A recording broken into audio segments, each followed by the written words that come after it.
भक्तों, क्या आपके घर में भी पैसा नहीं टिकता? क्या आप भी कर्जे के भारी बोझ तले दब चुके हैं और बाहर निकलने का कोई रास्ता नहीं मिल रहा? अगर हाँ, तो ये वीडियो आपके लिए ब्रह्मांड की तरफ से एक सीधा और स्पष्ट संकेत हो सकता है। हमारे प्राचीन शास्त्रों में एक ऐसी एकादशी का गहराई से वर्णन मिलता है जो हर साल नहीं आती, बल्कि 3 साल के लंबे अंतराल के बाद आती है। इसे परम एकादशी कहा जाता है। यह कोई साधारण व्रत या उपवास नहीं है।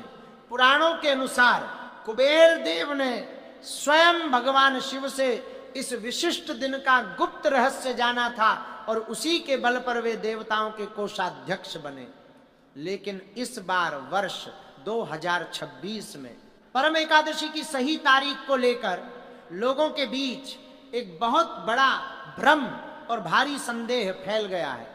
11 जून या 12 जून, आखिर किस दिन व्रत रखा जाए कि उसका पूरा और अचूक फल प्राप्त हो सके? अगर आपने अनजाने में भी गलत दिन यह व्रत रख लिया तो फायदे की जगह आपको भारी मानसिक और आर्थिक नुकसान उठाना पड़ सकता है। आज हम इस तारीख के गहरे रहस्य से पूरी तरह पर्दा उठाएंगे। इसके साथ ही मैं आपको एक ऐसा अत्यंत गुप्त नियम और अचूक उपाय भी बताऊंगा जो पूजा करते समय 99% लोग अनजाने में भूल जाते हैं। ये वही प्राचीन नियम है जिसके बिना परम एकादशी का फल कभी भी प्राप्त नहीं होता और सारी मेहनत पूरी तरह व्यर्थ चली जाती है। उस रहस्यमयी नियम के बारे में हम इस वीडियो में आगे विस्तार से जानेंगे, लेकिन उससे पहले यह समझना बहुत जरूरी है कि आखिर यह व्रत इतना अधिक शक्तिशाली और प्रभावशाली क्यों माना जाता है। परम एकादशी हमेशा अधिक मास के कृष्ण पक्ष में ही आती है। अधिक मास, जिसे हम आम भाषा में मलमास या फिर पुरुषोत्तम मास भी कहते हैं, वह भगवान विष्णु का सबसे अधिक प्रिय और पवित्र महीना माना गया है। शास्त्रों में स्पष्ट रूप से लिखा है कि इस महीने में किए गए किसी भी छोटे से दान, जप और पुण्य का फल कई हजार गुना अधिक होकर वापस मिलता है। और जब इसी अत्यंत पवित्र महीने में एकादशी की तिथि पड़ जाए तो उसकी आध्यात्मिक शक्ति सचमुच अनंत और असीमित हो जाती है। यह विशेष एकादशी जन्मों की दरिद्रता और गरीबी का जड़ से नाश करने वाली मानी गई है। इसके प्रभाव से ही सत्यवादी राजा हरिश्चंद्र को उनका खोया हुआ राज्य और वैभव वापस मिला था। तो अब हम सबके सामने सबसे बड़ा और महत्वपूर्ण सवाल यह है कि 2026 में हम ये चमत्कारी व्रत आखिर किस दिन रखें। अगर हम वैदिक पंचांग की सटीक गणनाओं को ध्यान से देखें तो एकादशी तिथि की शुरुआत 11 जून की दोपहर से ही हो रही है। इस वजह से बहुत से लोग 11 जून को ही व्रत रखने की जल्दबाजी करेंगे, लेकिन हिंदू सनातन धर्म में हम हमेशा उदया तिथि को ही सर्वोपरि मानते हैं। उदया तिथि का सीधा अर्थ है कि जिस दिन सूर्योदय के समय एकादशी तिथि मौजूद हो वही दिन व्रत के लिए शुभ होता है। 11 जून को जब सूर्योदय होगा तब दशमी तिथि का प्रभाव रहेगा। इसलिए नियम के अनुसार व्रत 11 जून को किसी भी हाल में नहीं रखा जाएगा।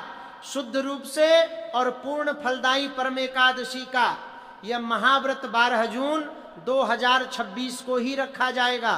12 जून का दिन ही अपने साथ वह दुर्लभ महासंयोग लेकर आ रहा है जब पूरे ब्रह्मांड की सकारात्मक ऊर्जा अपने सबसे उच्च स्तर पर होगी।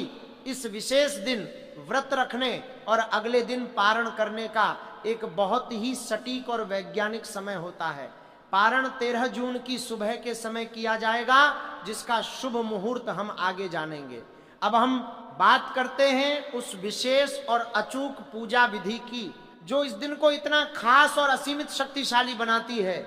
सुबह सूर्योदय से बहुत पहले उठना यानी ब्रह्म मुहूर्त में जागना इस दिन का सबसे पहला और कठोर नियम है। स्नान करने वाले जल में थोड़ा सा गंगा जल और काले तिल मिलाना बिल्कुल ना भूलें, ऐसा माना जाता है कि तिल सीधे भगवान विष्णु के पसीने से उत्पन्न हुए हैं। इसलिए एकादशी के पावन दिन पर तिल का किसी भी रूप में प्रयोग करना अत्यंत शुभ और फलदायी माना जाता है।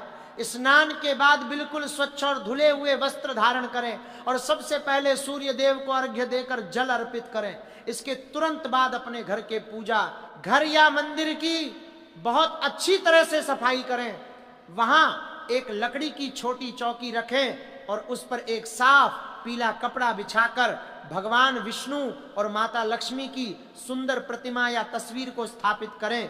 ये बात हमेशा ध्यान रहे कि एकादशी की पूजा में ताजे तुलसी के पत्तों का प्रयोग अनिवार्य और आवश्यक है। तुलसी के बिना भगवान विष्णु कोई भी भोग स्वीकार नहीं करते। लेकिन एक बहुत कड़ा नियम यह भी है कि तुलसी के पत्ते एकादशी के दिन भूलकर भी नहीं तोड़े जाते हैं। आपको अपनी पूजा के लिए इन पत्तों को एक दिन पहले यानी दशमी तिथि के दिन ही तोड़कर एक साफ जगह पर सुरक्षित रख लेना चाहिए। पूजा शुरू करते समय सबसे पहले भगवान विष्णु को पंचामृत से स्नान कराएं। पंचामृत यानी दूध, दही, घी, शहद और शक्कर का मिश्रण। उसके बाद उन्हें पीले रंग के फूल, गोपी चंदन और पीले फल पूरी श्रद्धा के साथ अर्पित करें। इस दिन भगवान के सामने बैठकर विष्णु सहस्त्र नाम का पाठ करना किसी बड़े चमत्कार से कम नहीं माना जाता। जब आप ये पाठ कर रहे हो तो अपनी आंखें बंद करके अपने मन में उस एक विशेष इच्छा का गहराई से ध्यान करें जो आप भगवान से पूरी करवाना चाहते हैं। क्या आप यह बात जानते हैं कि इस परम एकादशी के पीछे एक बहुत ही रहस्यमयी और ज्ञानवर्धक कथा भी जुड़ी हुई है। प्राचीन काल में काम्पिल्य नाम की एक बहुत ही सुंदर नगरी में सुमेधा नाम का एक अत्यंत दरिद्र और गरीब ब्राह्मण रहता था। उसकी पत्नी का नाम पवित्रा था, जो बहुत ही सती, संस्कारी और पतिव्रता स्त्री थी। उन दोनों के घर में अक्सर खाने के लिए अनाज का एक दाना भी नहीं होता था। वे दोनों कई कई दिनों तक भूख और प्यास से तड़पते रहते थे, लेकिन उनके संस्कार इतने ऊंचे थे कि उन्होंने कभी किसी के आगे हाथ नहीं फैलाया और कुछ नहीं मांगा। एक दिन अपनी भयानक गरीबी से तंग आकर सुमेधा ने प्रदेश जाकर धन कमाने का कड़ा फैसला किया, लेकिन उसकी पत्नी पवित्रा ने उसे रोक लिया। उसने बहुत ही शांत स्वर में कहा कि स्वामी, पूर्व जन्म में हमने शायद कोई भी दान पुण्य का कार्य नहीं किया, इसी वजह से आज हम इस भयंकर दरिद्रता का सामना कर रहे हैं। बिना भाग्य के और बिना भगवान की मर्जी के कहीं भी धन नहीं मिलता, चाहे आप कितनी भी दूर क्यों ना चले जाएं। उसी समय उनके छोटे से गांव में अचानक महर्षि कौंडिल्य का शुभ आगमन हुआ। सुमेधा और पवित्रा ने दौड़कर उनके चरण पकड़ लिए और रोते हुए अपनी गरीबी दूर करने का एक अचूक उपाय पूछा।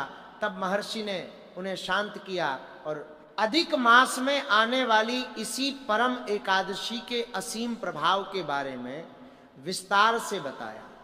उन्होंने बताया कि यह व्रत साक्षात कुबेर को भी धनी बनाने वाला और हर तरह के कर्ज से मुक्ति दिलाने वाला है।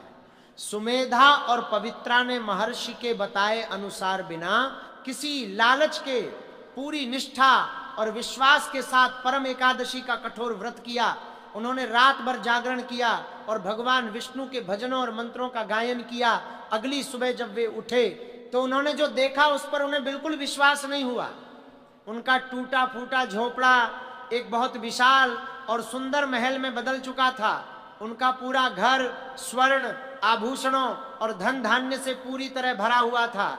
यह कोई जादू या चमत्कार नहीं था, यह केवल उस एक व्रत की वह अदृश्य शक्ति थी जो ब्रह्मांड के हर कण में समाई हुई है और जो सच्चे मन से पुकारने पर तुरंत सक्रिय हो जाती है। लेकिन क्या आपको याद है, मैंने वीडियो की शुरुआत में एक बहुत ही गुप्त नियम के बारे में बात की थी। एक ऐसी भारी गलती जो आज के समय में बहुत से लोग अनजाने में करते हैं, वह सबसे बड़ी गलती है। एकादशी की रात को आराम से सो जाना। लोग दिन भर तो भूखे रहते हैं, सुबह शाम पूजा भी करते हैं, लेकिन जैसे ही रात होती है वे थक कर अपने नरम बिस्तर पर सो जाते हैं। हमारे पुराण चीख चीख कर कहते हैं कि एकादशी के व्रत का असली और पूर्ण फल रात के उस जागरण में ही छिपा हुआ है। परम एकादशी की रात को भूलकर भी सोना नहीं चाहिए। इस विशेष रात को भगवान विष्णु और उनकी ऊर्जा पृथ्वी के बहुत करीब होती है। जो भक्त इस रात भर जाग कर भगवान के पवित्र मंत्रों का लगातार जाप करता है, भगवान उसकी पुकार सबसे पहले सुनते हैं। अगर आप किसी कारणवश पूरी रात नहीं जाग सकते तो कम से कम रात के 12 बजे तक जरूर जागे। उस दौरान एक शांत जगह पर बैठकर ओम नमो भगवते वासुदेवाय मंत्र का मानसिक जाप करें। यह जाप आपके जीवन के हर बंद दरवाजे को आसानी से खोल सकता है। व्रत के अगले दिन यानी द्वादशी तिथि को पारण के समय एक और महत्वपूर्ण बात का ध्यान रखना पड़ता है। पारण हमेशा पंचांग में दिए गए शुभ मुहूर्त के अंदर ही होना चाहिए। पारण करने से पहले किसी योग्य ब्राह्मण को घर बुलाकर भोजन कराना या फिर सीधा दान देना बहुत जरूरी नियम है। सीधे दान में आप सूखा आटा, दाल, चावल, नमक और कुछ दक्षिणा रख सकते हैं।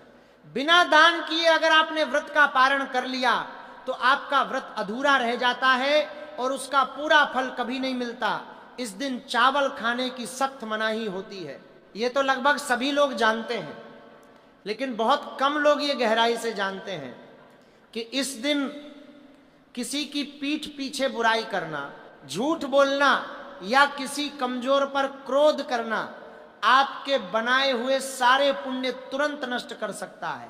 अगर आपके मन में यह सवाल उठ रहा है कि क्या व्रत के दौरान पानी पी सकते हैं या नहीं, तो इसका उत्तर भी शास्त्रों में बहुत स्पष्ट रूप से दिया गया है। परम एकादशी का व्रत निर्जला भी रखा जा सकता है और फलाहार के साथ भी। ये पूरी तरह से आपकी शारीरिक क्षमता और आपके दृढ़ संकल्प पर निर्भर करता है। भगवान भाव के भूखे होते हैं, शारीरिक कष्ट के नहीं। अगर आप बीमार हैं या आपकी उम्र ज्यादा है तो आप दिन में एक बार फल और दूध का सेवन कर सकते हैं, लेकिन अन्न का एक दाना भी ग्रहण करना वर्जित है।